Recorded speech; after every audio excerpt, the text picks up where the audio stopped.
back in the studio, that was fast, and is your host. I'm your host again. And we have with us Nancy J. of Hospice Administrator and Leanne Smiley. That was kind of, hold on, Leanne. Home Health Clinical Manager.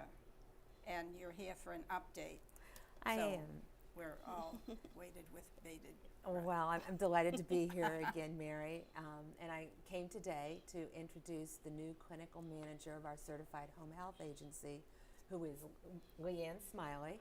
Leanne joined the agency about a month ago and is deep in the trenches, sorting things out for us.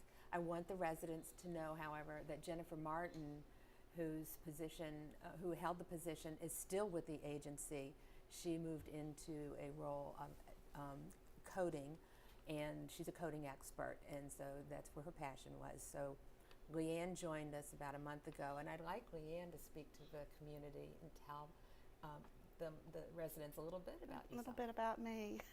Well, I've been here exactly a month today, and it's an absolute privilege to be here at Green Spring. It's a wonderful team in the home health, hospice and home support area, and I'm enjoying getting to know the residents that we're working with and just the folks I pass in the hallway every day, so it's a privilege.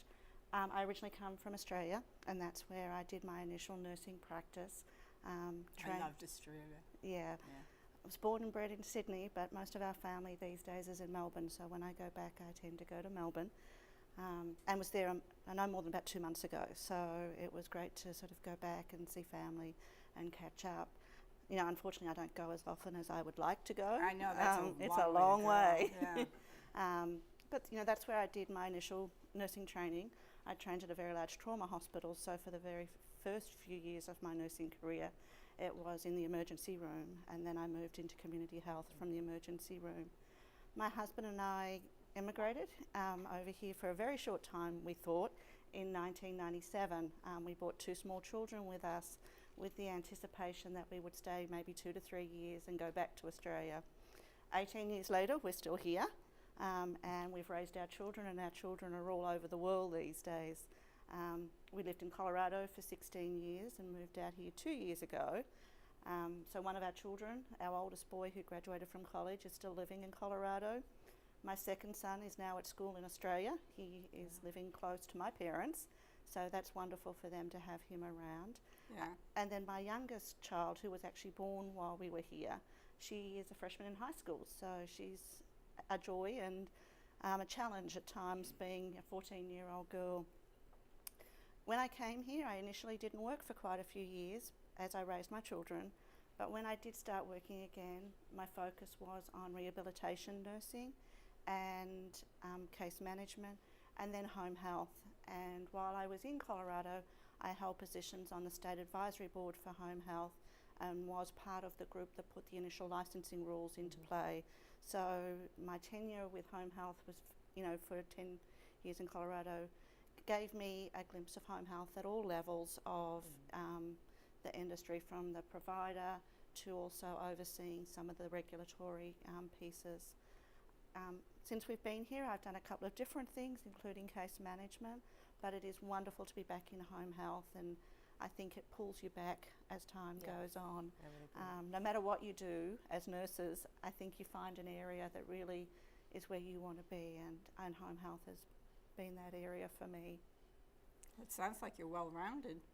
Absolutely, absolutely. And we were lucky that Leanne, we found her and she found us, and I'm very excited to be working with her.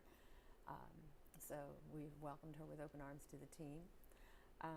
I want to give a little update also about the hospice unit. First of all, we have a new hospice nurse, so if you see a man walking around his name is John Smith. He joined us about a month ago as well, and he's moving into his case manager role. He's came with 5 years of hospice experience at many different levels of experience, so he's settled in really nicely. So we welcome John to the ancillary services. And I want to remind the residents too that today we are holding a community event from 2 to 3 o'clock in the Village Square Theater. It's spiritual care and hospice bringing families together. So the pastoral ministries team has joined,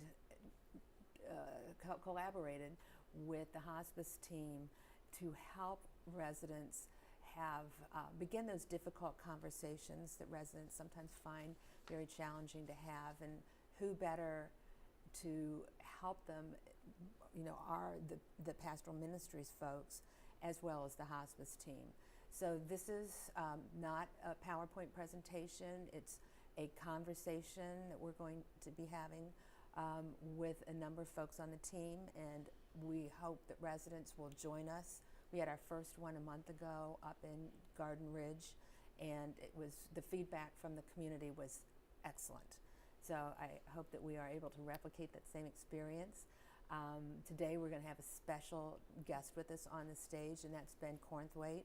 Our executive director is going to join the team and share his story about his experience with faith, end-of-life planning, and difficult conversations. So again, that's today from 2 o'clock to 3 o'clock in the Village Square Theater. Oh, yeah, that's very helpful. We did a lot of planning before he died. It's nice when you have time to, It is, and the sooner, the end is coming for all of us. We just never know when that time is going to be, and sometimes it's a challenge and difficult for us to have those open conversations with our families, our children, even our spouses. Sometimes they don't want to hear it, and so working together with pastoral ministries and with the hospice team can open up, can help residents to be more comfortable with having those conversations. So that's from 2 to 3. Light refreshments will be served afterwards. So we look forward to residents turning out and coming to hear the stories that we have to share with them today. Yeah, well, we found that the both of us talked it out for quite a while, and settled what we wanted. Yes. Then we called the children in. Yes. And let them know. And that's a good of a way to do it. They did not have any, and we said, only blood. There was no in-laws, because you don't need that many, Mm-hmm. And it worked out very well. Everything is, and when he died, everybody was happy. I don't know if they'll be happy when I die, but But it makes for a smoother transition it went for so everyone. smooth. It went bam, bam, bam. Yes, and that's the goal. Yeah. Is a smooth transition for the resident and for the family members as well. Yeah. So I thought we did it. I was very well. The kids took over, after they got all their instructions. Right. But They knew what they were, what you all wanted. yeah. And they were able to carry through with your your husband's wishes, and Yeah. that's what it's all about. It's That's it. preparation. So well, I think. Did you have anything else you just wanted to stress that today at 2? Yes, I wanted to be sure that the residents are aware that our second event is today. And the last of the ancillary agencies that I oversee is the private duty agency Home Support, which is continuing to grow by leaps and bounds. We provide in October over 18,000 hours of care to residents in the community. Yeah. And so that service is growing, and we are delighted to be able to participate in the care of residents here at Green Spring. Well, thank you. It's informative today. Yeah, you're very welcome. It's always a pleasure to be here. And from the ancillary services, we would also like to wish all the residents in the community a very safe and relaxing and wonderful Thanksgiving holiday. And I hope you have a nice journey with us. I hope so, In the and I do future. think that will be the case. And Yeah. thank you again for everyone's welcome. Okay, well, I think that we're going to have to call it a day today. And